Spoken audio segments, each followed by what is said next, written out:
Well, welcome back to the Legend Podcast. Finally got Dustin Lawson on here for episode number 4. It took me long enough to get this going with him, but we've both been very busy, so I don't know. How are you doing tonight, Dustin? Doing pretty good. Doing pretty good. I'm glad to be here with you, and it's good to be on the podcast. Yeah, we've been busy, so it's been hard for me to get on, but I'm glad I'm finally able to get on here with you and, get to shoot some questions. I know it's taken way too long because we've been talking about this for 7 months now, I think. Yeah, it's been quite a long I know time. it was the end of last race season we were gonna record it, and then I think you got tired or something, and ended up just like you and me both were too tired, and we're like, now we're going to bed. We're not doing Yeah, this. we So it was too we late. had it all set up that one night, and yeah, like you said, I think we were way too tired to get it in, but tonight we're gonna give it a go. Yeah, hopefully, no issues. Knock on wood, right? That's the Because plan. I don't feel like trying to redo all this another day like I had to with Ethan, like I was telling you before we started. This is why we check audio every time now, because because of that singular reason happening one time of it not recording his audio. Now I have to check it every time, which I should have did in the beginning, but it never occurred to me that I should be doing that. I guess, and I don't know why, but Yeah, no, it's always good to double check. That way you make sure everything's working and you can get on and make sure everything runs smoothly yeah, and and it's don't weird run into any interruptions. because I always test everything else like before I go stream or any of that. I test it, but for whatever reason, this I didn't, and I regret that because then it ended up being like 6 months before we got a chance to re-record it. So Yeah, I know. I've been busy. I've been working pretty hard, and my car's broke down, so I've been able to get on here and do some racing while in the meantime. yeah, I know you've been busy racing my shows, and then you were busy in real life too prior to that. So now you've been back running solid and having good finishes. It seems like almost every night, top 3, top 5 car every night that you've had so far. So Yeah, I've been working on setups pretty hard, trying to make sure the car can get to the front. It's a little bit of a challenge. I've been kind of broken off and been doing it on my own now, just building setups for myself mainly, and trying to make sure that my car's up front and pushing for going further. 100%, but I guess I won't waste any time. Well, I kind of already did waste some time, 2 minutes and 42 seconds, but I'll ask the first question here, I suppose, for you. What has been your most favorite and most memorable moment in Legend Racing TV history, I suppose I could say? Um, Probably my most memorable moment was it's probably about a year and a half ago, and it was that tie with Seth Poncetta where I led most of the race, and there on the final lap, me and Seth Poncetta, we got to the finish line, and it was 0.0001, I think, was the difference between me and him at the flagger stand. That was probably one of the most memorable moments. Yeah, I could definitely see why. 100% for sure with that. Uh, any particular favorite moment other than that, though, or just that? Well, there's that, and there's a bunch of other moments too. Like I can remember back in the day when first started racing with Legends Racing, and I had this old gray car, and I never would do anything worth worth going forward or make any progress out there. But I learned a lot in those early stages, and I don't know. I guess that's another memorable thing. Thinking back to the gray car. Yeah, I can definitely see that. But what got you started in iRacing? Um, what I guess I don't know. I started watching it on YouTube, and I didn't really know much about it, and I really liked watching the races and getting to see everybody run. And I'm like, this is it's awesome. You can sit right here at home, and you can run races with your friends or competitively. And I mainly watched the Pro Series. I didn't really see a lot of the official races, or didn't really know much about iRacing at all at the time. And uh, I don't know. I ended up buying a computer and getting into it. I tried it on a friend of mine's computer. I got him to download it, and we had a wheel and pedals. It was a PXN V9.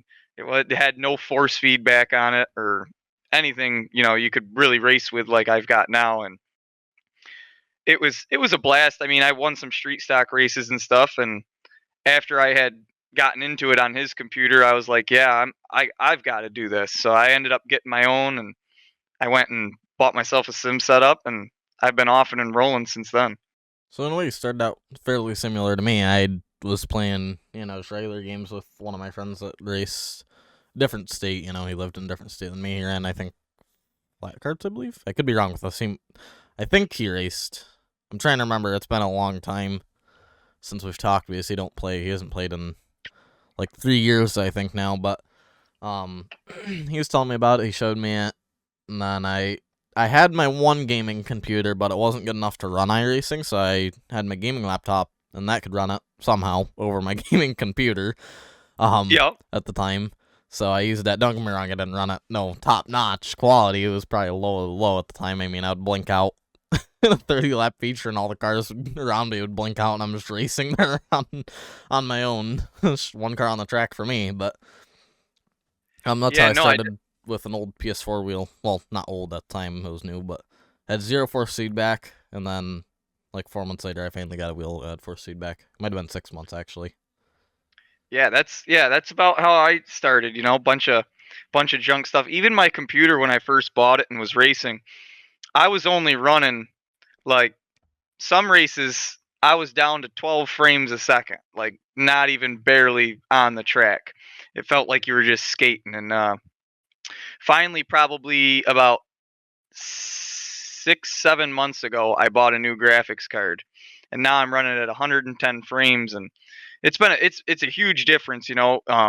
Quality of your setup definitely goes a long way too when it comes to the racing, and it's always good to start with the your beginner stuff like your cheap equipment, because you kind of get to learn the hard spot about the racing. It's a challenge. It's definitely a lot harder on the cheaper equipment without force feedback, and it's a whole new learning curve when you don't have the stuff that everybody else has got, and you got to try and make it work. They're able to learn the hard before the easy, put it that way, I guess. Exactly. That way it makes it easier too, for you in the end. But I actually just thought about this question for you. If you remember us, you may not. I still remember it for me. But what was the first car and track that you owned on iRacing that wasn't free, like paid? That you bought, if you know. Ooh. Put me on the I know spot the here with first this. car I bought was the modifieds, the Okay. 358 in the big block. When it come to the first track I bought, I think it was because I was chasing the 358 series. I want to say the first track I bought was Fairbury. Oh, okay. At the time, I think it was Fairbury. I Was the expected first maybe track like I bought. Lernerville or something like that. Not Fairbury, but No, it was before I even learned of Legends Racing or any of that, and I don't know. I was getting into the points, and I was running pretty good. It was a couple of free tracks, and I had gotten a couple of wins. And when they moved to Fairbury, I was like, oh man, I. And then I ended up buying the track because I really wanted to run. And then I went and did really good there, and I just ended up buying a bunch more tracks, and it kept going on from there. yeah, it was kind of how it was with me. Like when I first started, I think it was like a weekend. And I was like, oh, I really, really, really, really want to get like a tracking car, so I bought Dirt Midgets and then Chili Bowl, which I know you probably didn't expect that. Honestly, No, I not don't at know what all. made me get them too, but it did because at the time I don't even know as if I knew what a Dirt Midget really was, like Yeah, back then, because I was still like, don't get me wrong, I was really into the racing, but I was only like into the environment like in New York State, like, yeah, like so your big blocks modified. and Yeah, sportsmen, small block, all that stuff. I didn't know anything about, like, like dirt midgets, micros, that type of stuff. So, yeah. yeah, I bought that. I don't even know what made me get that, but that's what I did. And that's actually how I met my good friend slash sponsor of Eric's Asphalt slash Patrick. Was I joined, it was a D class official, which mind you, I was in D class, so I was just running the practice sessions. Yeah. So I joined it, and then I needed a setup, and I can't remember if I had asked somebody for it or what, or if he just seen that I was new, and could tell, and knew that I needed help or whatever. So Yeah. he You need some private speed. messaged me. sent me a setup because at the time he was wicked good at Chili Bowl. I mean, Yeah. like, don't get me wrong, now, like, he probably wouldn't be nowhere near as good, but, like, back then the dirt mid just handled way differently. Like, the suspension and everything on him was way different. But anyway, see, dude, he was so good at rolling it around the bottom, and I know if he sees us, he's gonna be like, "Oh, why are you bragging me up? I wasn't that good," because he won't admit to it. But he was really good. Like, he would win a lot, like heat races and all there. Like, but he could just smooth roll the bottom, like left front, right around the berm, every single turn. Like for 100 laps straight, he could do it. I swear, he wouldn't miss That's it awesome. for an instant. But so yeah, I got his Discord because I'd already had Discord at the time, way before that. And then we didn't really talk for a while after that, and then this was probably like, good few months later, and I ended up with small blocks and big blocks, and I joined a race at Cedar Lake or whatever. And he said his Discord name, and I didn't recognize it. I was like, what? I was like, who are you looking? And then it clicked, afterwards, and when he texted me who he was and stuff, and then it's like, oh yeah, and then he realized that I was streaming, and then he turned into a sponsor after that, and I still friends with him, still play games with him, talk to him probably on a weekly basis. Yeah, that's awesome. Yeah, we're still really good friends. That's awesome. Yeah. Honestly, I wouldn't have expected it back then to pan out that way, but it did. Yeah, no, that's about how, like, when I found Legends Racing, that was kind of the same ordeal. I really I got on to race officials most of the time, and I don't know, I happened to be one night I was scrolling through hosteds and stuff, and seen on there that you were broadcasting live on Twitch, and I'm like, oh, and he's running 358 mod. I'm like, oh, all right, I'm gonna get in that.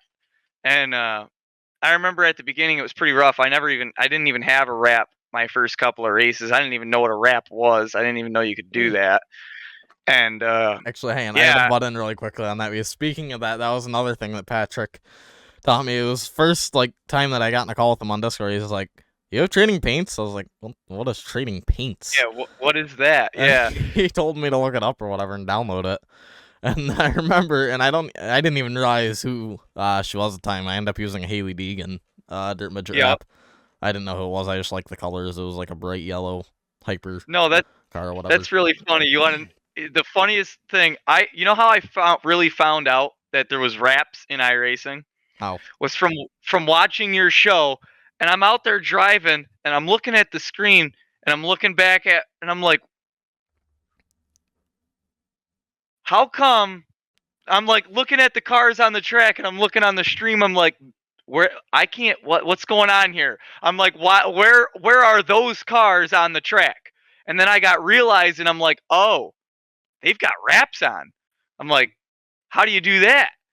So I actually, the first person I met on iRacing was Jaden Rager, and when I beat him in your race at Limaland there, I didn't even have a wrap or nothing, and I had just gotten Discord and stuff to follow your streaming, and that's when he messaged me, and he's like, dude, he's like, I can't, you just smoked me, and I'm like, oh, thanks, man, this and that. And he's like, how come you don't have a wrap or none of that? And I'm like, I don't know how to do none of that stuff.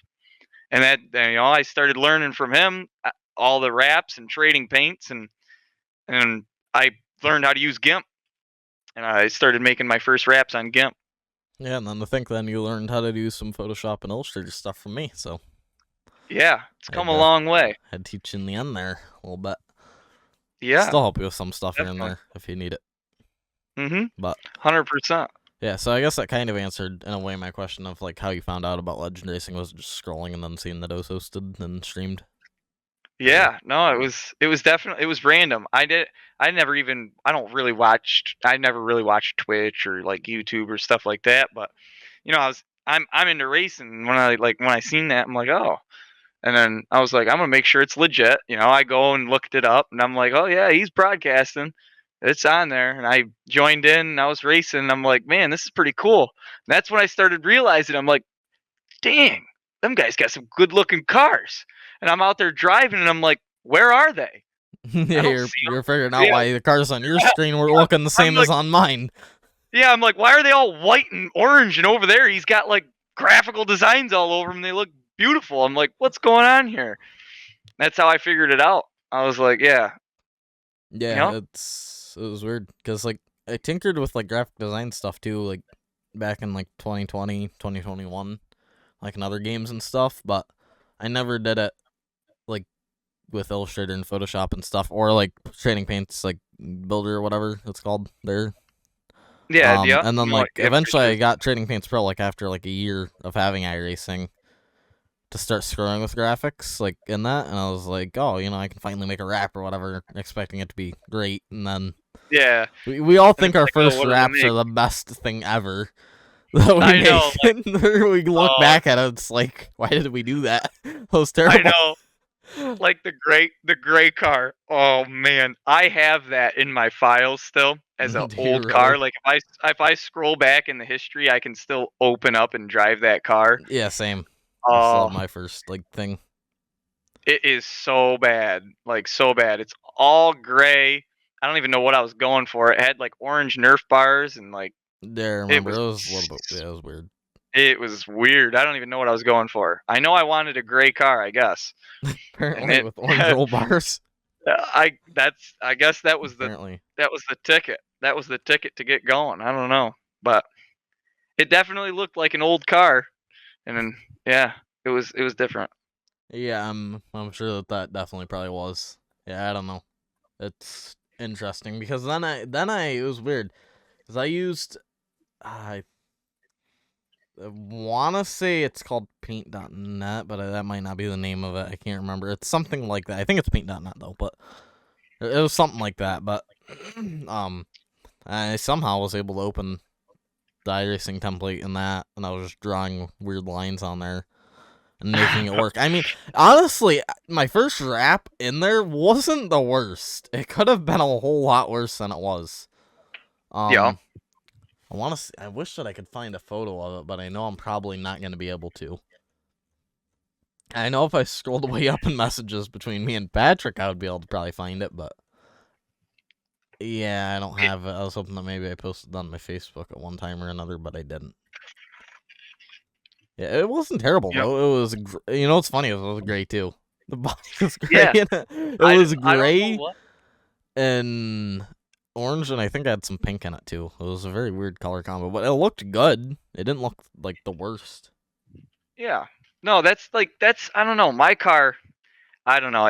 I think I don't know what it had for design on it, but I don't think I had any design on it. I think it was Mine just just had all some like gray, triangles and stuff on it. It was kind of and weird. that was before I didn't even have any logos, and all my sponsors were typed out. Oh man, Yeah, it was. I mean the I'll give myself some credit. That white car, I I don't would think I still remember run that that one. one. The white and orange and black car. That car was fast. And I won a lot of your shows in that car. That was the one I tied Seth Poncetta with. I feel like I should That remember that, that's but for probably some reason I don't. my favorite car. I'm not gonna lie. It still had the typed out DFR logo and still had a lot of typed out sponsors. And I made it on GIMP. But for a GIMP wrap, I took a stock iRacing paint and I got rid of a lot of the abstract design that was all over it and kept little pieces and parts of it where I wanted it. Yep. And I put all my design on it, changed colors and stuff, and it turned out to be a really good looking wrap. Hmm. Yeah, I don't know why I don't remember. I'm sure if I seen the car, I'd remember it, but for some reason I don't remember it off from the top of my head as to what Um, it looked like or was. But I don't know why I can't remember that.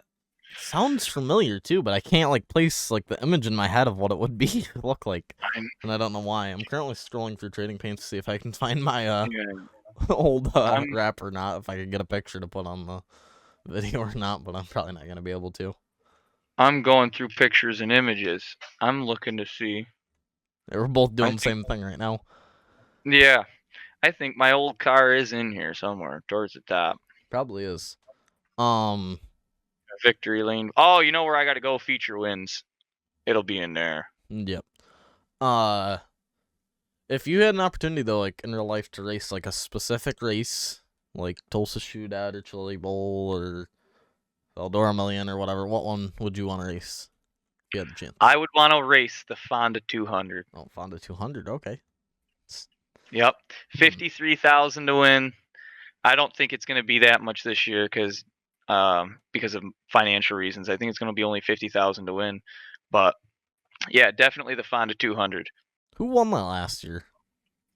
Wasn't Friesen, I don't think. No, I don't. I know he won I one. want I think it was the I year can't before that. remember, man. It was either Matt Shepard or Stu It was or one of Mark the two. Johnson. It's Matt Shepard, Stu, or Mark John. I don't know. I've watched so many of them. They're all like merged together. It's Yeah, hard see, for I me to. would go to one of them, but I'm pretty sure that Fonda is like a 2-hour drive from me. Actually, it might be longer than that. It's probably more like a 3-hour drive. It's a pretty long drive. Yeah. I don't know how I don't know how far out you are in comparison to things. Oh, yeah, here is this car. Well, how far are you from Weedsport? From Weedsport, I'm about like an hour and a half. Oh, okay, then maybe. Yeah, it'd probably be about 2 hours then from. Well, how far are you from Fonda? On top of that, is Fonda like closer towards Weedsport, or is it the opposite direction? Well, Fonda would be closer to Weeds. I'm 45 minutes from Fonda. Okay, so then maybe it would be like an hour 30 from me. Maybe a little bit closer than I thought. It's a Yeah, possibility. like how far are you from like Albany Saratoga Speedway? A ways. I honestly can't even remember. Yeah, because it's about the same distance Hmm. in like direction you're headed. Yeah. So, speaking of that car that I designed in paint.net or whatever it was called there, I think that's what it's called. I still can't remember. Normally I remember that, but I can't at the time. Let me see if I can. It's on the template, so it's not like an actual like decent picture of it, but other than the numbers like being faced the wrong way, it's honestly not that bad. I'm kind of impressed with myself for being back then. And there was initially, I believe, an orange version of this car, not the pink version, but I could be wrong with that. I think it was a orange version. Hang on, I'm gonna put it up on the video here in a second, maybe. Yeah, and I sent you a picture of the white and black car. Yeah. Oh yeah. I want to make it so people can see it, but not take up the whole screen. Oh, hang on. Maybe we will. We'll let it take up the whole screen, I guess. Yeah, why not? Hang on. Nope. I'm doing okay. I don't know why that size like that. That's weird. I'm trying to show like one door panel. And Yeah, if this gives you an idea of how long my team Slidejump Motorsports has been a thing, this is way back then, okay? And Slidejump Motorsports was a team. You can see the logo up there. That was before That's I knew how crazy. to design a logo. That was like one of my buddies that like somewhat knew how to do graphic design. I was like, oh, how did you make that? And he wouldn't tell me. Yeah. No, that's not bad at all. No, it could have been I like worse. Other than like the like I said, number angle. yeah. Other than the number Yeah. angle, it's not too bad. Notice on how it was an R back then too. Still 14 R till this day.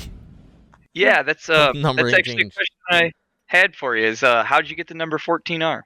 Honestly, I don't know. I just picked the number 14 and added an R to it for Rose, and I don't know what made me pick that. Huh. I honestly have no idea.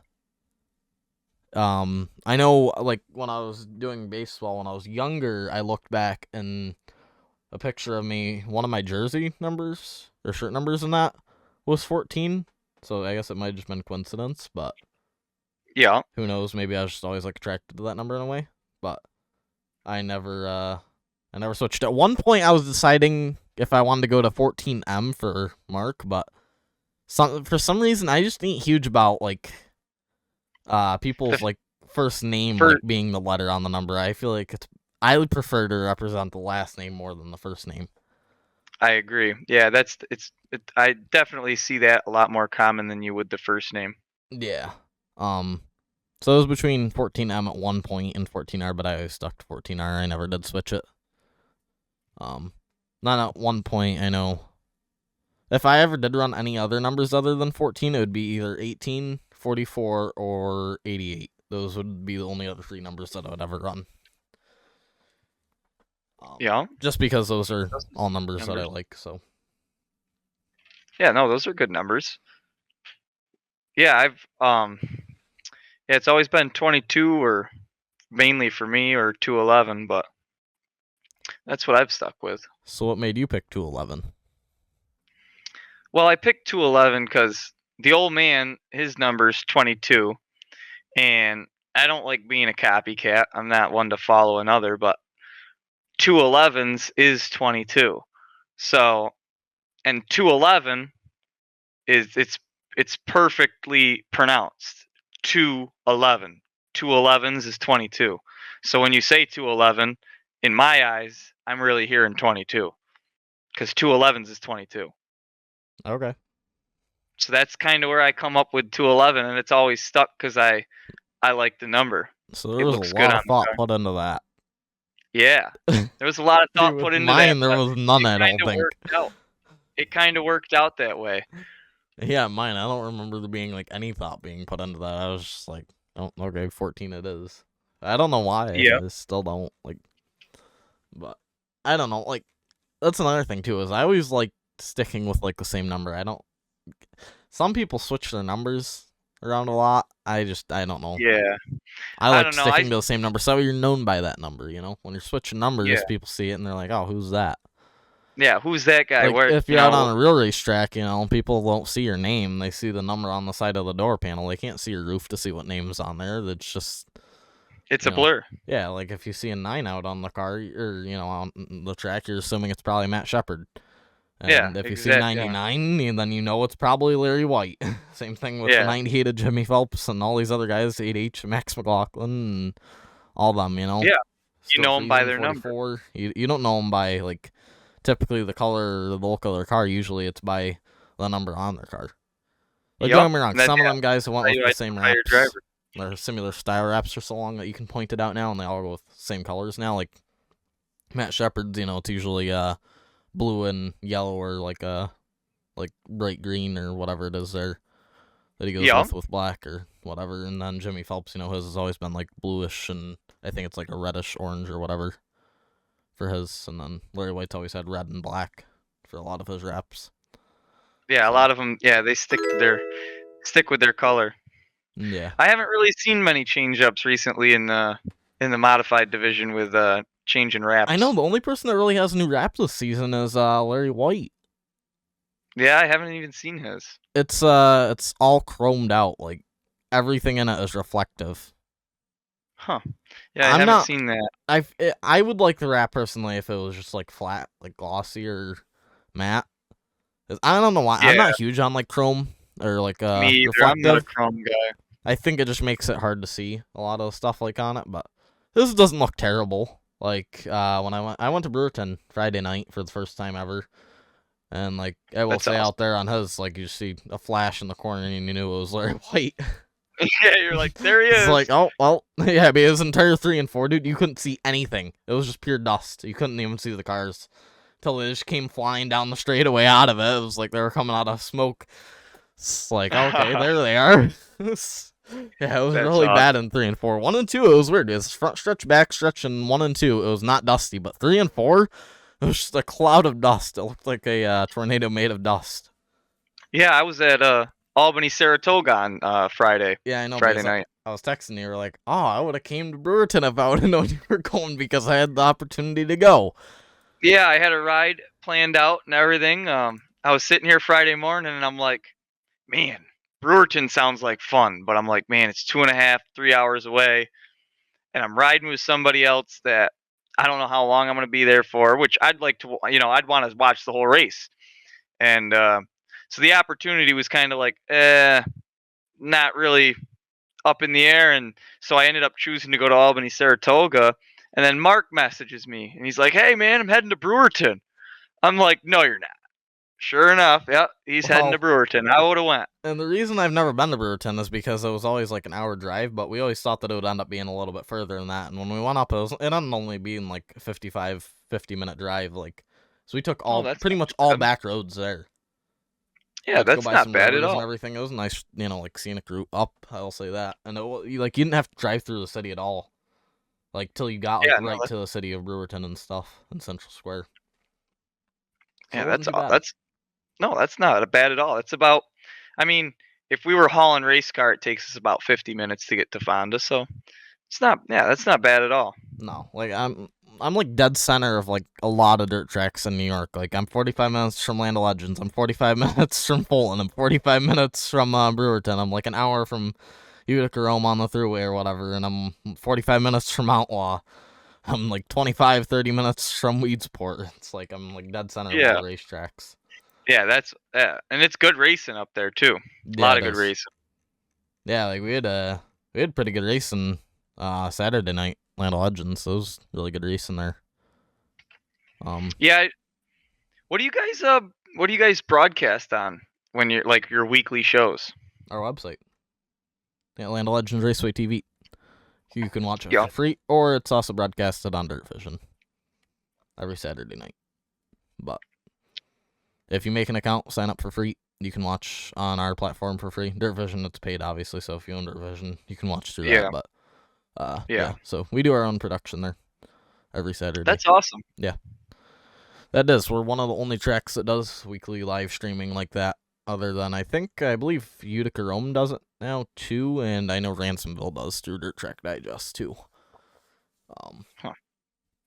But yeah, at least from my understanding, they do. I don't know if it's weekly though. I believe it is. Yeah. Like I know Fonda's weekly on Flow and Utica is, but Yeah. I don't know. I don't know. Does Utica have a website like that? I don't know if they No, do. theirs isn't. Theirs is through Flow. Yeah. It's just it. Sorry, the TV crew is by Dirt Track Digest that does the Yeah. production for them because they're kind of branched together and everything. Yeah. But I don't know. What are some of the other questions that you've got for me? Well, how long have you been doing Legends Racing? The broadcasting side of things and the hosting of the races. Broadcasting, I've probably been like 3 years doing it and hosting because I've had iRacing for 3.5 years, going on 4 now. So probably about 3 years, I would say. Okay. Okay. Well, let's see. What else I have written down here? What do you do mainly at Land of Legends? Well, I work beside my boss. He does the producing. I do all the graphic stuff typically. Don't get me wrong, I do some other like oddball stuff like before we're actually live and doing everything. But yeah, we work together, me and him, and then we have all of our camera people that do wireless camera, and then up on top of the roof and everything, and then we have our announcer. I gotta say I work with a lot of like really good, like nice people. They're all really nice. They're pretty good at their job. My boss, is really good at producing. I mean, probably one of the best in New York in my opinion. But that's my opinion, But yeah, That's so. awesome, though. It's good you like what you're doing, and it's good you're around good people. That's awesome. Yeah, and I've been doing it for going on. This will be the 3rd year that I've been there now. So. Yeah. What's a goal you're looking to achieve with Legends Racing, and like how like what are you looking to do as progression, or like what do you see in the future? I want to make it as big as possible. Like I want to have it like to where we can do more payouts. I want to be able to have like a full crew like that works with us too, like people that do the video editing and stuff like that. But at the moment, being it's not like it's don't get me wrong, Legend Racing TV, it's big, but if it was a lot bigger, we would have more of a budget to work with. Whereas right now, I can't really afford to put it into the budget to pay anybody to do video editing or any of that, or make highlights or any of that stuff. So I do have a few people that came on a little bit to help here and there for free, which I do appreciate them. Cody and Dominic, they've been helping me a little bit the past like month now. Cody just came on like within the last week. Dominic, he's been helping on and off, but so yeah. Otherwise, on pretty much 95% of the stuff, other than like the admin stuff, I do it all, everything. I make the social posts. I did the video editing. I do the streaming. I do the graphics. But it's hard to do, and when you're doing a lot for one guy. Yeah. And I see what you're saying. Like I going bigger is all. Yeah, that I see what you're saying. You need more help. You need more people. We need more drivers, more people watching. Yeah, we that's need, why like I encourage publicity people when we're streaming. Like if the drivers and stuff that do come in, get your family a Twitch account or different things on YouTube and have them watch. You make them Exactly. an Yeah. account for it on the socials that we do provide our content on, and have them watch it, because that helps us bring It out does. more And and you're better, getting bigger things, because every penny that we make goes straight back into it. exactly. Put it on all the TVs in your house. Yeah, Make every exactly. yeah. Put it on Put it on every every single TV. device you have if you can. If you got a tablet, put Yeah. it on the tablet. If you got a laptop, put it on the laptop. If you got it on a TV, And do it on the TV. Have your mom and yeah. dad watching it. Have your grandparents watching it. Exactly. Is it Your not only friends, your freaking yeah. not only are Anybody they you can. supporting you, they're supporting us to be able to make you into a bigger driver on the platform. Because the more Exactly. The more publicity, people will watch you. well, the more video, more viewers and stuff that we have watching, the more it's being seen by other people too, and bigger Yeah. things. Exactly. And the The bigger you stream. are, the bigger sponsors we can get too to help put it on. Mhm. Because right now, a I lot of agree. it's coming. Don't get me wrong, I have the sponsors; they help too a lot. But a lot of the payouts and stuff, like for quarterly, that all comes out of my pocket, straight. Yeah. So, And it gets and all the expensive awards, over yeah. time too. Like the only thing that usually the sponsors help with is like Don Smith Racing with the Legend Series. He's helping with the payout, and still some of that's coming out of my pocket too, from Rose Designs and different things that I try to pitch in a little bit of money from that, because that's all separate too. Like I have to reinvest the money from that into other things, so that doesn't really go towards Legend Racing unless it's like an actual sponsorship or deal, basically. Mhm. So it's kind of hard. So Yeah. No. It's definitely difficult, and I can see. I can definitely see getting bigger in the future being a definite possibility. I see it. You know, just getting more people to come in and watch and race, and like you said, get friends and family to watch, and the more people that watch, maybe you get more people interested. Maybe you get somebody into a sim setup. yeah, I I see a mean, lot of like um, like last year we did over 2,000 races in 2024. That's a lot of races to be put on by one person, that's a lot. and every single one of those races was being live streamed. So Yep. that's 2,000 times that I had to talk for like 3 or 4 hours consistently. Yeah, and not only live streamed but looked over, and Yeah, and like reviewed everything, and yeah. yeah, There's there's a so lot much of work more there. that goes into it that people don't see. So That's a when we fact. hear like, oh, you guys are doing a great job, like, you guys have made this into like a really great thing and stuff, it's nice to hear when we do hear it, It because we is. don't hear it enough, typically. There's a lot of people out there like you that do say it, but it's nice to always hear it from a new voice too. Yeah, I That agree. comes, I agree. but like once again with the sponsorship, we have plenty of ways to promote you. I put you on my car and I racing, so when I do get a chance to race, it's on there. Which yourself, Dustin, I'm always usually a top 3 guy unless I get caught up into stuff. Like even tonight, I was caught up in stuff, and I drove my way from like what was it, 5th on back up to 1st within like Yeah, 5 laps and managed to do it. So hammering down. and then we have different ways of promoting your business or logo or race team or whatever it is that you want to sponsor from, like whether it being on the timing overlays, or anything like Dylan Smith Racing. Yeah, That's the green flag, yellow flag, checkered flag sponsor regularly for our shows, and then Erickson Asphalt, there's a regular full stream sponsor along with logging specialties and stuff. yeah. And I agree. And there's loads of ways to get your name out there, and there's loads of way for businesses to be seen as well as drivers. Like I notice a lot, even as a driver, I'm looking at the sponsors on other people's cars and reading them, and it's cool to see, and it's it's a part of the racing, and it's got it's almost as interesting as the racing. The sponsors and setting up the races and getting the show to go. Oh, 100%. But sponsors definitely help a lot. And like I said, the more that people can support us, the more people can load the stream on different devices and different things on different accounts. That really helps. Just everything helps, and especially because I want to make, like our YouTube channel, I want to make that as big as possible. I want more people to subscribe to it. I want more people to be liking the videos and trying to watch them.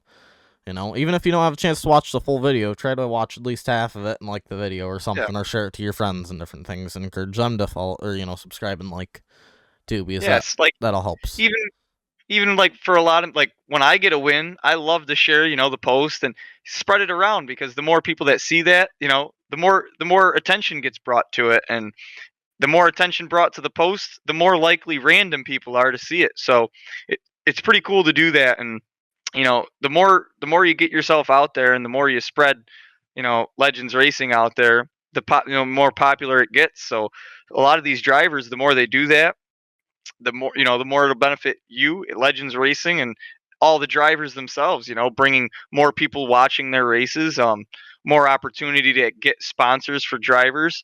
Um, there's loads of different ways for this to be beneficial for everyone. Well, exactly, because if we make any profits or whatever or anything like that, the more profits we make, there's the higher chance there is of you making a profit and everything. So that's a huge difference too. Um, with everything like that. So, like I said, Yeah, or if we make profit, there's a way higher chance of you making it too. So, exactly.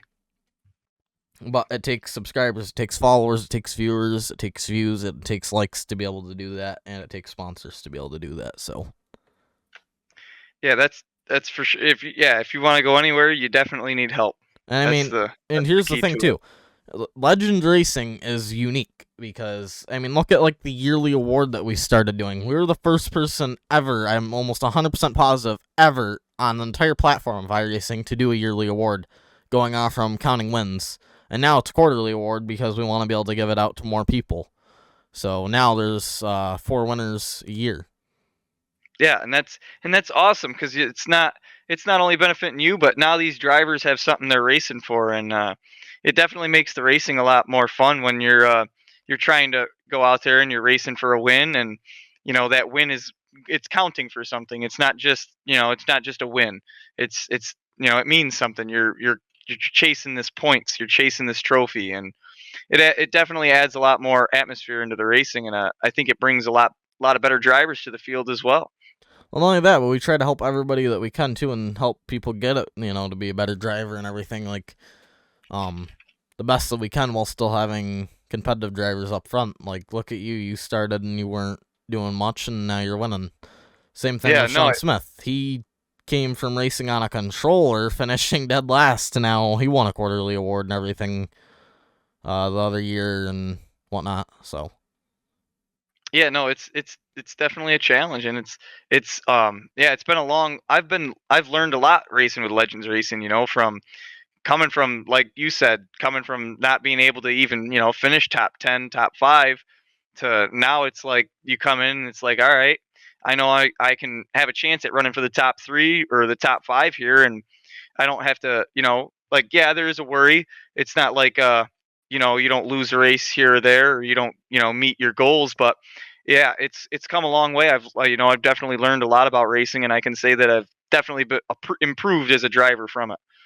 100%. And here's the thing too: is if like you're new and you get if you do get kicked from our race, don't think it's that we're trying to be harsh against you or that you did something entirely wrong, because it could have been something as simple as you blinking out and maybe it made so leaders got into you or anything. That's a big thing. And people blink out and then leaders get caught up and it piles the half of the field up, but that's not your entire fault. So if we end up No. kicking you, just solve the issue for one race. Just don't get mad at us about it, because, it might not be, your fault. We're not trying to be harsh with you. We're trying to be reasonable to everybody, not just, one person. We see every Yeah, person's exactly. side rather than one. And you gotta think as a driver too.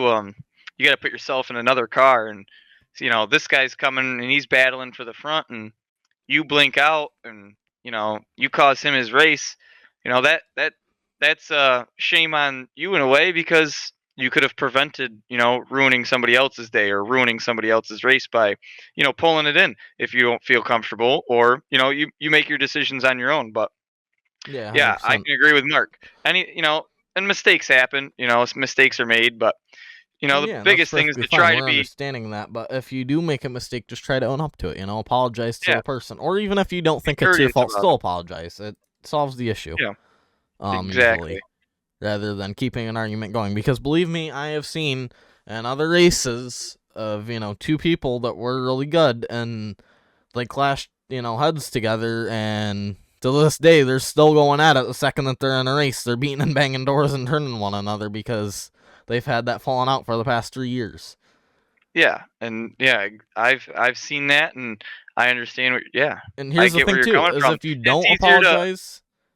Yeah, it's easier to apologize than to have a war for years. Yeah, You know, because if you because don't you're. apologize, there's a chance that that's going to carry on, and you got to think of the long run. This isn't just one Mhm. race of us going back and forth. This could be the No. next 2 years or 3 or 4 or 5 years of us going Yeah. at this, It rather could than be just any. saying Yeah. sorry and ending it. Yeah. It could be any official you get in. Now all of a sudden you're getting wrecked. Yeah, Now exactly. all because somebody couldn't apologize to the other person, and it's kind of shameful to see that people retaliate that way. But it's kind of how it works. Like you got to meet in the middle. If Yeah. you both made a mistake or one made a mistake, own up to it. And don't get me wrong, I Don't. understand getting mad. Like, I get it. When I was new, I remember, being some more of a hothead. Not like hothead, but still, like getting aggravated and being angry about getting taken out or anything. But it's still not a good enough reason. You gotta realize, like, your chances of, getting taken out and then going in straight line against somebody and then getting taken out again go up way more if you go and retaliate against that person rather than just letting it be. Just let If it. you let Yep, it be, I agree. rather if you go and straight line that person, the chances are they're gonna come back after you Yep, within that race or within the a next hundred five percent of the races. time. And if they don't come back against you, They'll have somebody um, else do it for them. they'll have somebody else do it for them. Or even if they don't even ask for somebody else to do it for them, and People they see hear it. so and so Yeah. complaining about so and so, well, now all of a sudden you're a problem, and people are just gonna move you. They're gonna hit you. They're gonna push you out of the way if they run into you, Yeah. and they're not gonna respect you. But earning respect as a driver is, a big thing out there. If you're going to go out there and run people over, well, people are going to run you over. That's just the way it works. You got to give respect to get respect, and that's a big key on the racetrack. If you're going to go out there and race against everybody else, you got to respect everybody else. Yeah, and like I said, I understand if new drivers come in and they're still getting used to holding their line or different things and get into people and it takes the other person out. I get that. Don't think, just try to see what you did wrong at that point and try to, do something better the next race about it so it don't happen. See what caused it, go back and check. Like, I encourage people to save the replays of an event, like if they get into somebody or anything, go back and check, see what happened. Yeah, go back and watch. I do a lot of rewatching. Even people don't think it helps, but just going back and watching your races and seeing where you made the mistakes. You might not notice your mistake in the car, but from a bird's eye perspective, or even rewatching, Mark's streams and putting more views on them, you can sit there and you can see where somebody's running a line faster at a different track. You might be able to see something the leader's doing that you weren't doing in your race, or you can learn from a lot of things, like, oh, he was able to pass somebody down there on the bottom. Maybe that's something I'll be able to, take advantage of in my race. It's all just watching and learning, and the more you do it, the better you get. 100%. And it's just, I don't know, everything. The more you can go back and look or do different things, don't be afraid to try different things. And if you need help, don't be afraid to reach out to me. If I'm not too busy at the time, I'll try to get back to you. If I don't respond to you, don't think that don't like you or something or hate you or um just different things like that. Don't assume that. Just assume that I'm busy and probably haven't even looked at my phone in the past 10 hours or something like that, because usually I'm not on my phone, and if I'm on my computer, it's because I'm editing videos or doing, graphics for people or different things, or managing websites, because I've built websites for different people too and race car drivers, and I have to try to manage them too. So there's a And lot even if from mm, separate from legend racing that I'm doing too. yeah, and even if you are busy, I mean, there are so many people on iRacing and around the platform that are willing to help you get better and willing to help you get faster. You just got to be willing to accept the help. You can't be ignorant.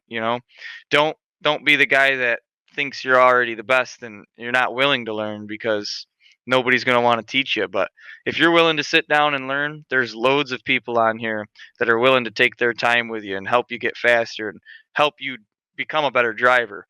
but you've got to be willing to learn, and you got to be willing to do that. Well, not only that, but I've said this so many times. No matter how good you think you are, if you think you were the best and maybe you think you are really good, there's always somebody better than you. No matter what, there will be somebody better than you, and it will happen eventually. So, if you think, That's a oh, fact. okay, I'm pro class and I won the pro series or some big event, and then after that think that, oh, okay, I'm on top of iRacing, I'm gonna be the best driver, I am the best driver, I can't Yeah, be, beat.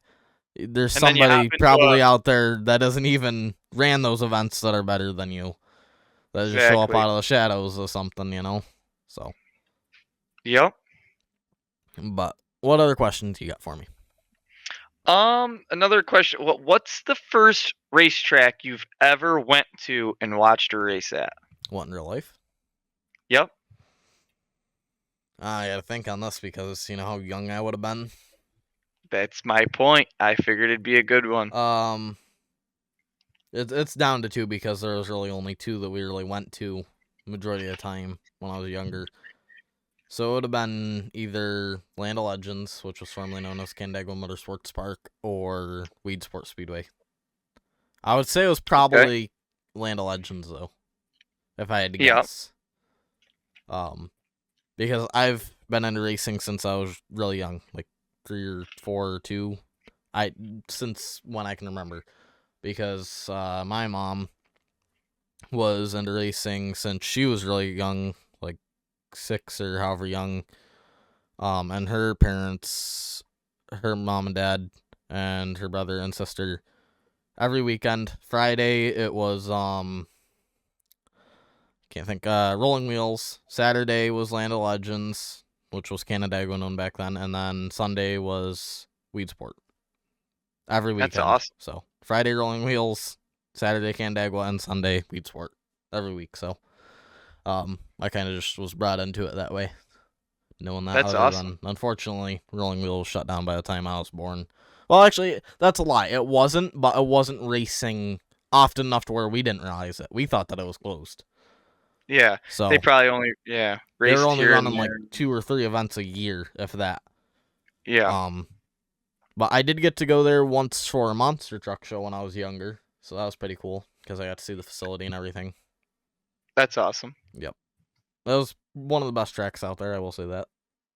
That's what I've heard. My father's actually raced there a couple times, and he said it's by far the best track he's ever raced on. And I think a lot of race car drivers who've raced on dirt and have raced at Rolling Wheels could all say the same thing, that it's probably one of their favorite tracks that they've ever raced on.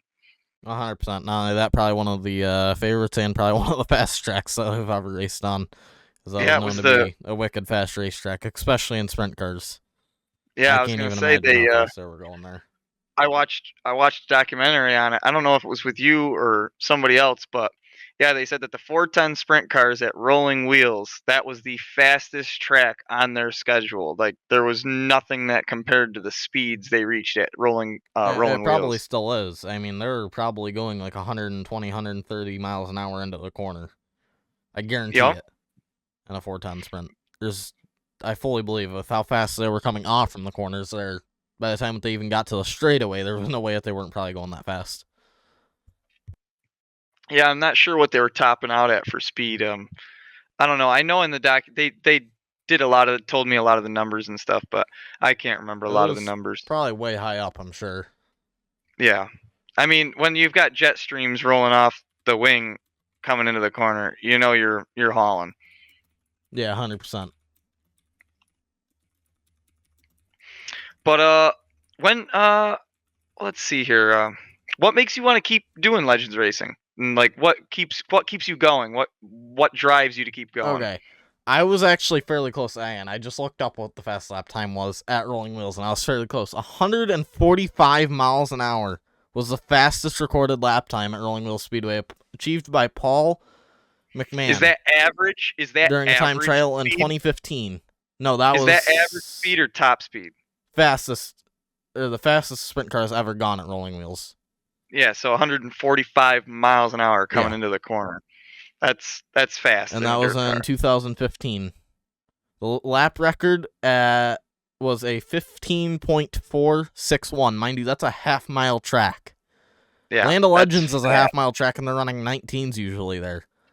Yep, that's So, about what Honda's at right now. yeah. So that's pretty absurd. But what were you saying there? How I wanted, or if I wanted to keep Legend Yeah, Racing going? well, like, what drives you to keep going? Like, what makes you want to do it? Like, is it the drivers? Is it more for yourself or sponsors, or like, is it just because it's something you really want to do? Honestly, I'm a stubborn person when it comes to something like that. If I think I want to do something, I'm gonna do it. Like when I did martial arts when I was younger, I wanted to get my black belt, and I did it for 6 years until I got my black belt. There wasn't no Yeah, quit in me. I don't know. Like, don't get me wrong. There's been times like I thought like, sometimes the headaches ain't worth it, but I can't seem to do it. Like I just can't quit. yeah, There's no not a quit in me. quitter. Don't get me wrong. I'm not saying that I never would, but I don't know. I want to make it bigger before anything. At least I would like to get it bigger on all socials. Yeah, I see what you're saying. Would be the main thing, and I still don't get me wrong. I still do it for the drivers too, like the new drivers, to give them a place to race and a place to feel safe to race. Okay. Um, So what's your favorite track on iRacing and then in real life as well? my favorite track on iRacing probably would have to be, I want to say Lernerville now, but it used to be Charlotte and Cedar were my two favorites. I still like Charlotte and Cedar, but Yeah. the main reason I used to like Charlotte and Cedar though was because Cedar Lake I could nail the top like nobody else could. I could I could scrape the wall all the way through 1 and 2 without getting Yeah. hooked into the wall there, but I'm nowhere near as good as that now there, and they've changed stuff now. If you clip the wall, it just sucks your car right into it, it seems more now, but and then Charlotte, that was just because me and my friend / sponsor Patrick were really good there. We knew like any single line that could come in at any point in the second it did come in, we knew where it was immediately. And That's awesome. he was great at running the bottom, and I was great at running the top. So we kind of just had it locked down. He would run the bottom, I would run the top, and we would just split people down on each side and go right around them. That's So, awesome. No, that's awesome. but Um, so real life, what's your thoughts on your favorite real life track? I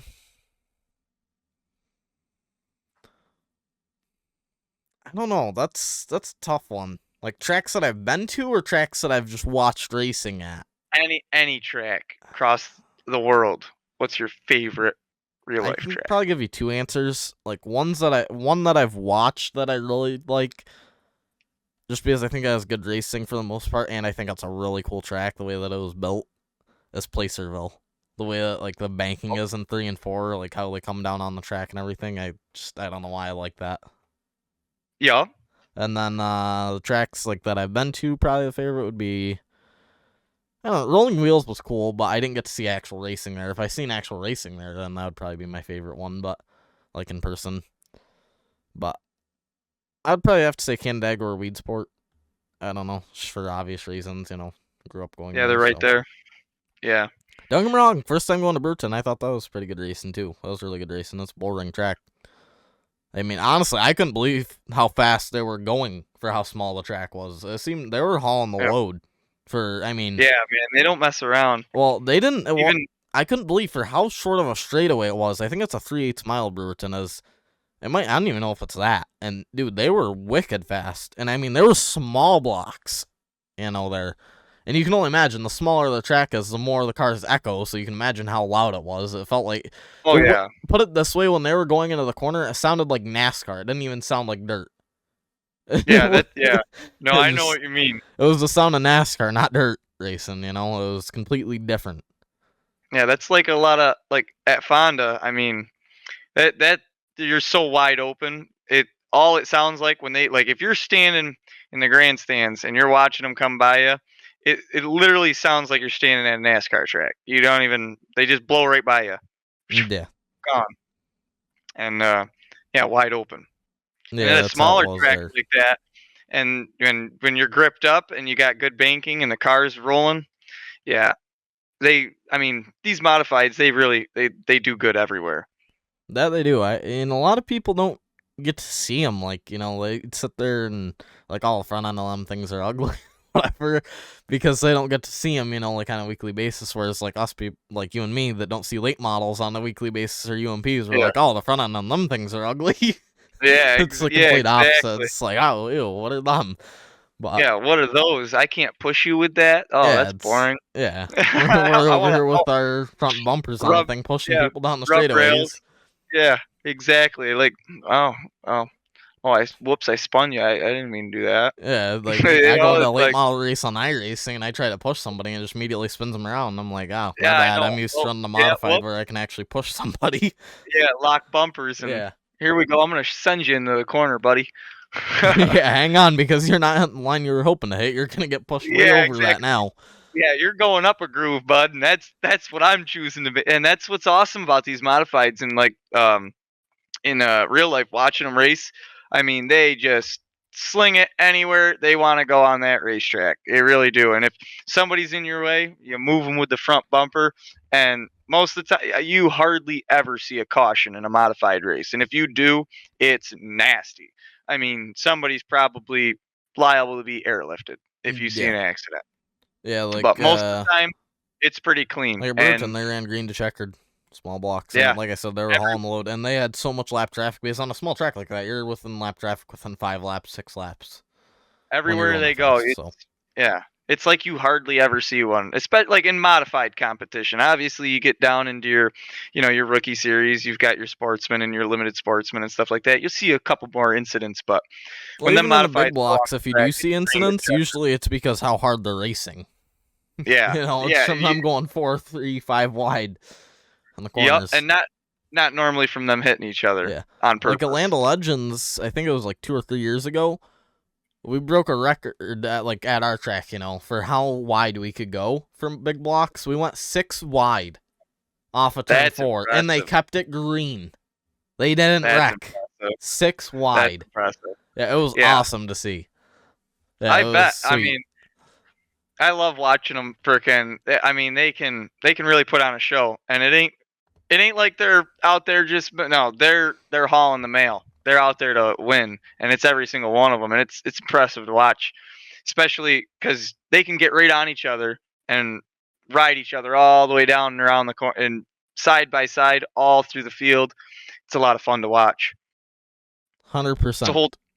It's a lot different from your like your sprint cars. It's more of a single file race and a lot of you gain ground here, you lose ground there, and it's a lot of spaced out racing. Whereas, That is one like, thing I will say about Land of Legends is we run 305s there on a weekly basis. We're one of the only tracks pretty much in New York now to run sprint cars on a like a weekly run like that. And I gotta say, for 305s, they race hard. Usually it's double yeah, file, no, but I do I know ain't what you're saying, saying. yeah, I'm not A lot of saying, other I'm tracks not it is saying like like that. it's just it's like it's a different style of racing. Yeah, Whereas, like, it's for being a center um, drive car. Still, it's still different. It's just yeah, still a different it's a breed lot from big different. Like, blocks. it's more of a not really momentum based, but like a modified, you've got power to the wheel, and it's right there, and it's not like, okay, so for example, a sprint car is glued to the ground, man. That wing keeps you pinned right there to the track. And it makes the car handle completely differently. Whereas you look at a modified and the way it's designed, it's not designed to drive like that. It's designed to, roll through the corner and get off the corner. Whereas a sprint car is more designed to just have your foot to the floor and drive it around the track. So when you're racing a modified, there's a lot of backing out of the pedal and fucking. There's a lot of close quarters racing compared to in a sprint car. It kind of spaces out. Everybody's throttled down and keeping the traction on their rear tires. Whereas in a modified, it's not like that. You come into the corner and the traction's gone, and you've got to search for it and drive out. Oh, So 100% agree. I don't know. It's But different though. You take a sprint car to a small track and it's, yeah, does the same thing somewhat. But speaking of a modified, who's your favorite modified driver? Even though I probably know the answer to this, because it's probably obvious, but I could be wrong. My favorite modified driver has got to be Stuart Friesian Yeah, I knew because it. I'm good friends with him. But Not only that, but um, if you said somebody else and they seen this, then yeah, we can and no longer be friends. if I had, No, just but kidding. if I had to pick like an underdog driver that like doesn't get like noticed as much or doesn't get as many wins, um, shoot, I just had, man, like Ronnie Johnson would probably be the one. Okay. Ronnie Johnson, like Jack Lehner, and like Ian Kowski. Yeah, Them three. I can see why. Yeah.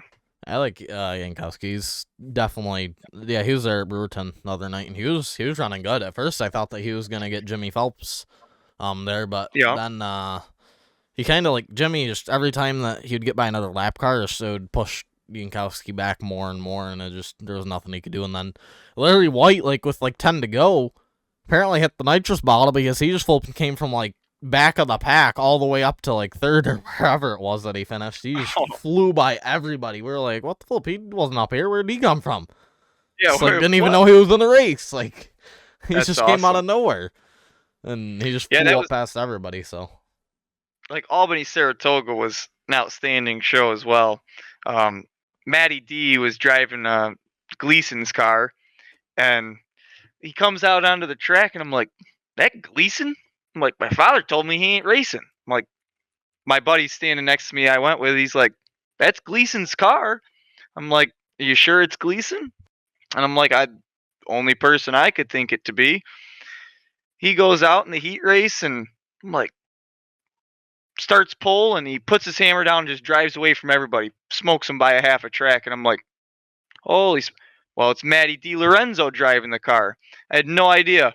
Smoked the whole field, and then he goes out in the feature, starts pole, and just pulls away from everybody. And it wasn't until the end of the race that Mike Mahaney come into the picture, and then not far behind Mahaney, I think was Speeshock, and they were coming, but they just did not have enough time. DiLorenzo just smoked his tires right off and pulled away, and he had such a lead. There was no catching him. oh, 100%. Just keep these guys entertained. I had to quickly go grab something in the other room. So Yeah, that's not a problem. Yeah, no, racing's been good. Watching racing in real life, a lot of the guys there at Albany Saratoga put on a really good show. I watched the pro stock races. Pro stocks put on a outstanding show. I watched a younger kid I know, um, in real life. A bunch of my buddies are friends with him and stuff. I watched him race, and he come from the back of the field. Him and his father were out there racing together, and he actually managed to be able to take the lead for a minute and was running away with it. And he's never won a race before, and he was doing really good. And he ended up making a slight mistake on a restart, and he punched the throttle down and got the car a little loose and lost some positions on it, and the lead ended up being taken over by somebody else, and he lost the race. But it was still an outstanding show for the pro stocks. And then I watched Street Stocks, which I don't know if you know him, but fellow iRacer Damian Ward was in the Street Stocks there at Albany Saratoga, and he put on a really good show and raced really good with a bunch of the Street Stock guys. Street Stock racing there. It's probably one of the only tracks left around that still runs Street Stocks. A lot of tracks around here have gotten rid of the class. Not sure. Well, a lot of it has to do with the arguing and fighting, but really good class all in all. And I loved watching the race, and it was really good. There's a lot of races like that around, and I got to meet Caleb Durgan while I was there. I didn't know he ran there weekly, and that was pretty cool to see. Get to see another fellow iRacer that I never really knew race there, which was pretty cool. yeah, Um, like at Canandaigua, we run street stocks weekly along with hobby stocks. We run 6 divisions overall. We run big that's blocks, crazy. sportsman, 305 sprints, hobby stock, street stock, and then we run New Legend Sportsman, which is just like a novice class for sportsman drivers that are learning. That Yeah, we that's started. really cool. So yeah, that's 6 divisions weekly that you can see. That's awesome. Yeah, a lot of tracks don't like they've diminished their divisions and they've reduced a lot of it. Like Fonda, you've got modifieds, sportsman, limited sportsman, pro stock, and four bangers here and there. Like I, you don't really see four bangers come out very often anymore. So it's kind of it's different. And here and there we'll run like our vintage series, which runs around. I'm sure you guys get the vintage here and there too. But other than that, yeah, there's a lot of tracks that have gotten rid of a lot of the smaller divisions, and it's kind of sad to see because it puts out a lot of the low budget racing.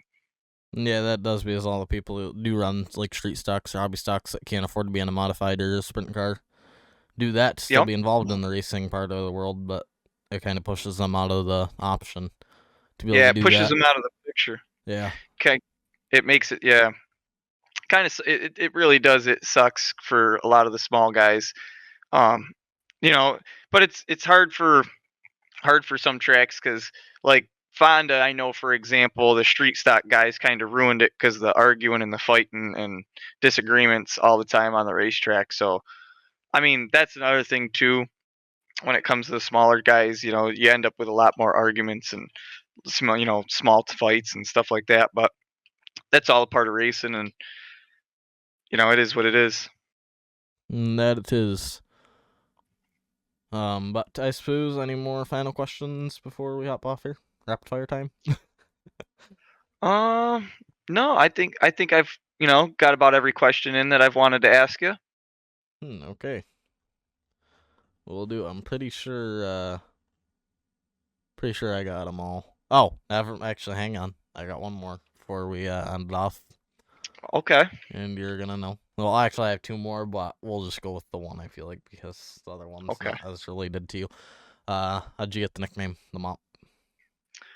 Well, that's actually a really funny story because the nickname, it kind of works in a lot of different ways, but I got the nickname when I had to have been 9 or 10 years old, and it was my uncle's birthday party, and we were going skating, and you know, I'm young, and I'm not. I'll still tell you today, I'm not much of a skater, and my family's there and stuff, and we're all having a good time and stuff, and I wanted to skate. Man, I wanted to skate. So I went out and I skated. Well, I spent more time on that freaking skating rink floor than I did on my feet. And they got to the point where they wouldn't even come over and help me get up anymore. They were sick of helping me get up. So my grandfather, smart guy he is and love him to death, goes, "Look at him. He spends more time on the floor. He's mopping the floor up for you. You guys won't have to mop after this." Holy smokes, it's the mop. And that's where it come from there. I've been called the mop ever since. I cleaned their skating rink floor for them.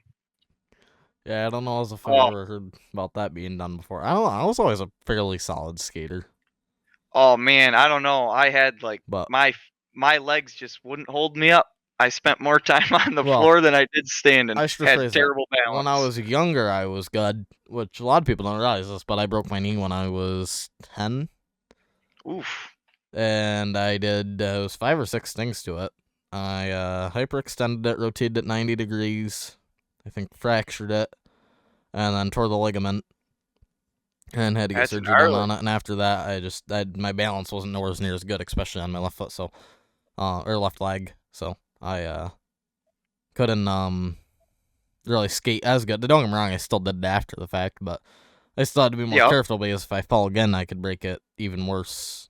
So, and it was funny too because that's a funny story that I'll quickly tell. Is how I did that. Is I was all dressed in my uniform, ready to go to martial arts. I think I Oh was like a boy. red belt at the time, and I was like, "Hey, mom, I got 5 minutes. I'm gonna go get on my bike."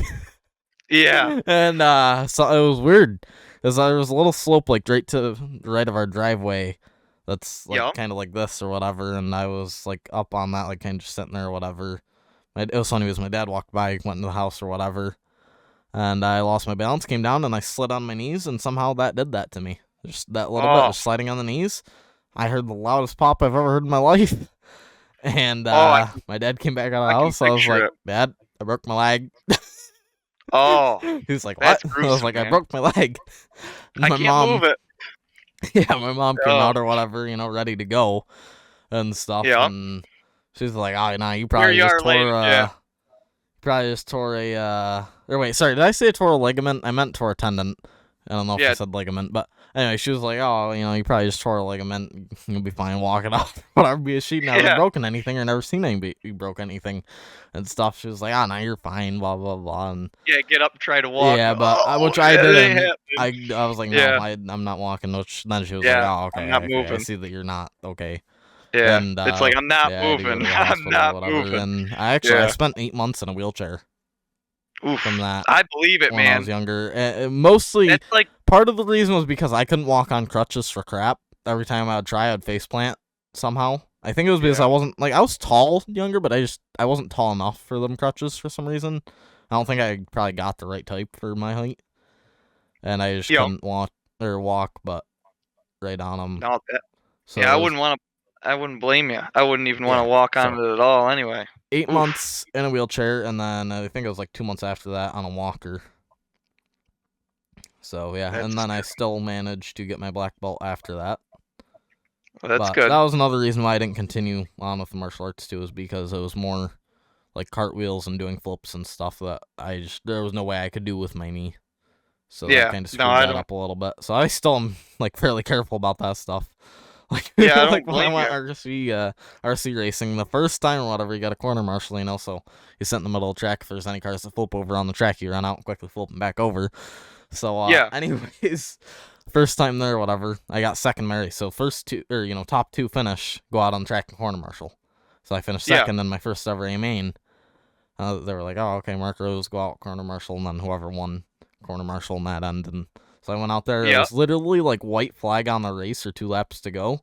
And then they started to flip on the front or back stretch of the track. So I went, to go get them. And Mhm. then they ended up landing by the time I was over there, like in the middle of the track or whatever. And the second I started walking back, 2 cars came and hit me right in that leg and the ankle at the exact Oh. same time. It took me straight off my Yep. feet. I bet. So that sucked. I That bet it twisted hurt. my ankle pretty bad. It was actually Yeah. funny though because it twisted the opposite leg's ankle, then hit me. But Yeah. it was funny because I was laying there flat for a second. My mom was like, "Oh, I wasn't gonna tell him to get up Yeah. and walk it Not off this again. time." I knew Yeah. how that Not went again. last time or whatever. Yeah, she was like freaking out, but I ended up being fine after like a week. Yeah. So That's good though. yeah, I just sprained my ankle pretty good. Yeah. I would I've say it done was that still before. worth getting second though. I think the worst one I sprained my wrist, and it was the weirdest feeling ever. I'll never forget it. My whole body felt fine, and I never really realized it until I was going to bed, and I went to put my hand on the bed, like I was Yep. getting up, and I didn't even feel the bed. It felt like my hand just fell right through it, and I was like, "What?" And it started hurting so bad when I was like went to push myself up. Dude, it was sprained so bad. It Yeah, that was weird. It was almost like it wasn't even there. Like you could move I could move my hand and stuff, but when I went to touch something, it's like there was no feeling in it. It was Yeah. really weird. Now I do want to ask you this, being you weren't very good at roller skating. What about ice skating? Were you any good at that? Never ice skated. You've never ice skated. Okay. No, I've pretty much given up skating since then. Yeah, I don't blame you. I'm pretty Yeah. good at ice. Yeah, I was pretty good at ice skating. The only rink I like skating on anymore is these little dirt bowl rings where my tires are the blades, and I just put my foot to the floor and I try to I do mop want to the ask field you out though, there. were you like on actual rollerblades or were you on like ones with No, 4 roller skates? the floor, yeah, whatever roller skates, yeah, Okay, terrible. so you're really not good at it. No, I was like all over the place and I couldn't. Nope, not for me. I looked like oh, what's there? Like, you ever see a movie where they put like Oil on the roller floor skates or on? whatever. No, like roller skates on it, or yeah, like oil on the floor, or like roller skates on an animal. Oh, I looked like that out there. I couldn't even keep my feet underneath me. It was so funny. I can only I mean, imagine I seeing you as I a kid wish out there on the I rink, just wish going every I which way know like that. younger than young, and literally they stopped picking me up.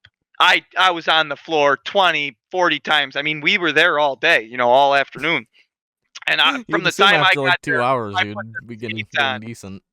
and I literally skated until we left. And I spent more time on the floor than I did on my feet, and the people wouldn't even pick me up anymore. You should have seen me struggling getting up off the ground. Okay, I will I like say, even though I like had even if you're bruises everywhere, experienced, dude, in my from, like, opinion, falling and that's shit. I yeah. was so beat up from doing it, but I wouldn't give up. I kept trying, and I'm done. I That don't know. that day was done. I will say it is hard to get off from the ground if you do Oh, fall on skates. It is well, hard, think about it especially on after you ice. yeah, well, think about it after you've done it 20 times and you've bruised your ribs, I've bruised been your bruised experienced every with that bone. crap by then. Oh, Should it have was been the so best bad. roller skater there's ever been at that point, but I guess not. That's why Grandpa was like, "Look it, you guys won't even have to mop the floor. He's got you covered." Well, I guess at this point I'll ask the last question that I had. How did Dan's can start? Well, Dad's Dan's business. cans, yeah, Dan's cans started. It's a dad started it. He got out of concrete business due to his health, and he wanted to. You still got to make money. You still got to thrive, and dad started the business to he's got to make money somehow, and it's easier to work from home, especially if you don't feel good. So he runs the can business, and it's really awesome. People come here, and you don't really, yeah, yes, you can do collections and stuff like that, but it's not really that intense labor. So it's really easy to do, and it's a lucrative business if you can keep the customer flowing in and keep the cans coming, and you keep sorting, counting, getting them out of here. You can make really good money doing it. Yeah, I'm sure. And I know we were talking about doing it, so I lightened the camera a little bit so you can see the race car sitting in the background there, the DFR 22 ride. Yes, sir. Slowest race car Mine on earth. No, I'm just kidding. at the No, I'm moment just because kidding. it ain't going nowhere, but Yeah. mine's in the progress of being built over there. It's Okay, it's a yeah, I was little ways wondering where out. I was sitting because I knew it was there somewhere, but I couldn't see it. Yeah, Actually, now it's that you it's showed that, though, now it. I can see the front end a little bit there in the bottom left of the camera. There's a Yeah, sneak peek. I've got all my Nerf bars and bumpers, and I've got all the stuff. I got a lot of stuff to put it together. I've got about 3/4 of the stuff I need. It's just I'm down to the small stuff, getting fuel cell and fuel lines. Like obviously, fuel cell is not a small thing, but I've got a lot of the majority of the big stuff. Like I have Yeah. the whole drivetrain. I've got motor, rear end, transmission, um, drive shaft, all that stuff. I'm gonna have to get torque arms, I think, but that's only because I'm running Sportsman and I need like or maybe it's not negative, maybe it's zeros or it's -3 or something like that. I don't know. I know Sportsman and Modified run different torque arms. I do want to ask that, being you know probably a little bit more about that. How big of a difference, like, between like parts and stuff, is there between a big block or small block versus Sportsman? Is there a ton of difference, or do they run majority of the same parts?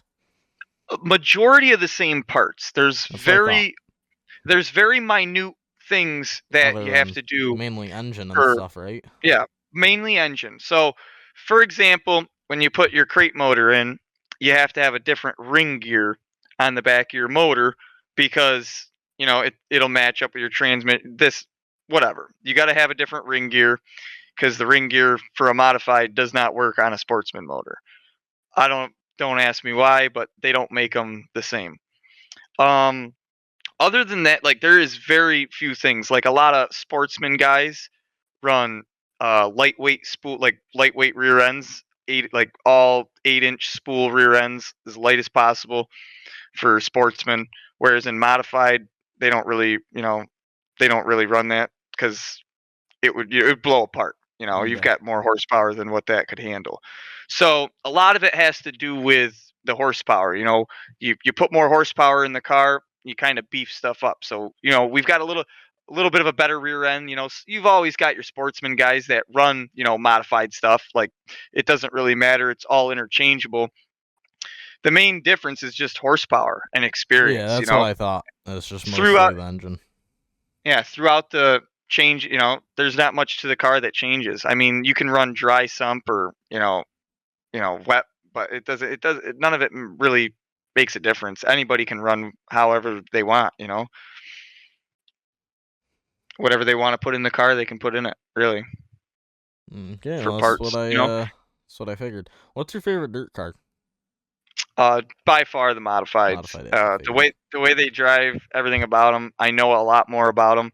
I don't know. I'm watching a lot of the other racing. To me, is it's boring, in my full honest opinion. Um, I do like watching other races. It's awesome to see. Don't get me wrong. I love racing in general, and if we didn't have modifieds, I'm sure I'd be in love with another dirt car. But I don't know. These are what I'm used to, and this is what I've been around. I've my first memory as a child is a modified, so like that's where that comes. I can still picture it. I can remember being held looking at a white and red race car. Actually, here on this property, it was before this shop was built. There was an old barn where my dad built race cars out of when he was racing, and he had a white and red race car that he was driving for somebody else. And I can still picture it sitting in the garage with the barn light on it, Hmm. sitting over there. Okay. Yeah, It's an race interesting cars for memory. sure. Yeah, I gotta say, I don't know. My favorite's probably the big blocks, but I gotta say, I do like micros. My sponsor Yeah, Patrick got I me was really just into gonna tell you micros. if I was gonna say a second favorite car, it's gonna be Right micros. now, I'm There is gonna put you on the such a spot for competition. micros, There is though. such a competition there. I don't know much about them. Okay, I'm gonna be honest. I mean, I who's your do favorite a little bit. micro driver? Do you watch them enough to know that? Actually, I don't have a favorite, but I will put it this way: I've been in victory lane with a micro, and Okay, yeah, I'm gonna go with they're in I'm them. gonna go with the fastest EMT on dirt, and that's Ashley Colzer. And that's only because I've been in victory lane with her at Devil's Bowl. First time I've ever went there, and I went there to help her with the car and stuff, and she went out and put it in victory lane. My first time ever being there, and it was her first time Okay, ever in victory lane. So that was really awesome. It was really awesome. yeah, they Actually, I could send ran you. 600 I'll send you a non-wing picture of it. micros at Brewerton last Friday. They ran them and Really? 4 cylinders. Yep. So you missed out. Yeah, I actually got to watch micros at Albany, Saratoga because they Oh, ran did them you? there too. They That seems ran like too big her. of a track. No, they run 500cc micros, which is like I That'd be think they're slower than a slower than it. 600 then, right? I I think. think they're yes, I don't I know. I'd think have they're to even ask Patrick. He would know, yeah, but I think they're because he slower than a ran. 270, but I don't know much. Like I Yeah, said, but I don't know much yeah. about them. I think the two-stroke 270 is faster than them as well. I think the Uh, 600 and the 270, because that's why I I don't don't know. know. They're not But as yeah, premier. I because don't know. Patrick, he ran a 600cc micro for a while. I believe it was Yeah, 600cc. I'm pretty sure. It might have been 270 though. But yeah, so he was running them for a little bit along with his brother. But he just sold his. I think it was this year. Just because he don't really have time between work now and that. It's too hard. yeah. So, but yeah, I don't know. I'm sure if I was willing to fly out to Minnesota there, he probably would have let me not lap it a few times, but Heck yeah. it was I'd, a little I'd bit too far for the opportunity. I've been seeing them for sale, Mark, and I ain't gonna lie. I ain't gonna Cheaper lie. than a modify, that's for sure. My modified's almost three-quarters of the way together, but I ain't saying I might not just, I might just buy a chassis, Hmm. have it sitting over there, build it to go run something like the The only Chili issue though Bowl. is there's not a ton of micro tracks in New York. Well, that's That's why the I'm issue. saying. That's why I'm saying. Listen, hear me out. I've already got my modified three-quarters of the way, like bought and paid for a lot of the stuff, all to put it together, right? Yep. Say like that's finished. You get into a micro and you just keep it off to the side.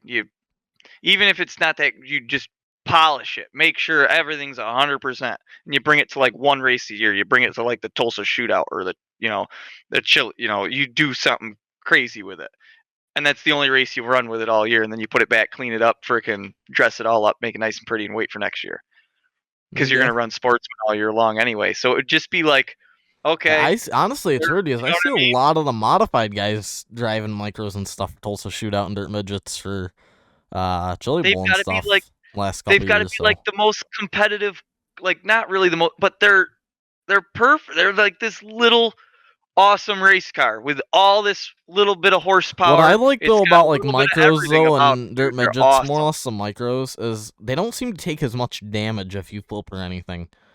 They don't Yeah. they don't They break as much stuff on them. no. Not like a modified, if you junk it, you're junking it. Like Well, speed For a difference majority too of is a it. big thing. Like Yeah. these you're like a lot of the tracks they run on, you're not reaching those huge top speeds. Yeah. Like I've seen some like I was watching, Devil's Bowl. That's a big track, and I've watched micros there. I mean, they're doing some damage, but when you look at a track like the Chili Bowl, you're not really reaching a high Yeah, enough usually they speed just to break shocks, crinkle up. stuff like Yeah, that, or you're not gonna. axles Yeah, you're not gonna. It takes a heavy impact to to freaking twist the frame or anything, yeah. break a rear end. I mean, you got to hit hard. And if you're only reaching a top speed, and let's be real, you're at Millbridge coming into the corner, how fast do you even really think you're getting up to it? Just feel, you're not reaching really that high of a top speed. You're coming in maybe topping out at 60, maybe. Yeah. And if, by the time you hit a wall, your momentum's already so far slowed down because you see it coming, you're off the gas. It's not like you're driving right into it. So you're not going to wreck stuff as Yeah, much. that is what I feel like is a huge plus of them. Like if you look at Fonda, for example, somebody wrecks at Fonda, you might as well just go home because your car is not coming back out onto the racetrack, for the Yeah. most part. You're coming into the corner at 120, and when you hit something, you're crushing everything. You're crushing it. It's getting destroyed.